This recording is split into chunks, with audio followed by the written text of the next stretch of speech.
Right. එහෙනම් මේකේ උත්තරේ නෑ. හොයාගන්න උත්තරේ. දැන් දන්න හැමෝම ගන්නේ උස්වත්ත බිස්කට් විතරමයි. ශ්‍රී ලංකාවේ පළමු එක්දින ශතකය කියන්නේ මේ ක්‍රිකට්. බන්දුල වර්ණපුර මහත්මය සහ දුලිප් මෙන්ඩිස් මහත්මයා ශතකයක් ලබාගත්ත කියල මේකක් තියෙනවා. නමුත් එක්දිනද ටෙස් ශතකය දෙකල ඔතන පොඩි පටලවිල්ල තියෙනවා.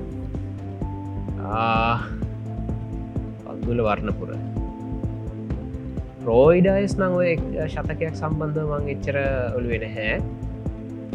දුලිප් මෙන්ඩිස් සිදත් වෙත්තමනි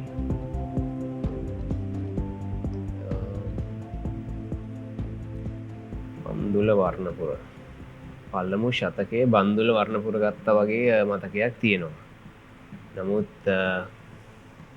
එක්දින ශතකයද ටෙස් ශතකයද පලවෙනි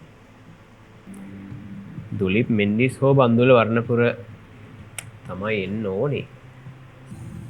එතර මේ දෙකින් එකකට උත්තරයක් දෙන්න තරම් කන්ෆිඩන්ස් එක මදි.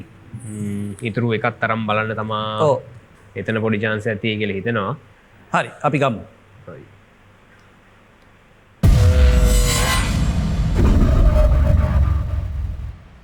ඒ කියන්නේ අපි උත්තරේ ගත්තොත් එහෙම මේකේ උත්තරය මොකක්ද උත්තරේ? අපි විතරක් කියලා හරියන්නේ නැහනේ. ඔයගොල්ලොනුත් කියන්න මොකක්ද උත්තරේ? රයිට්. එහෙනම් මේකේ උත්තරේ නෑ. හොයාගන්න උත්තරේ. ජීවිතයට කෝටියක්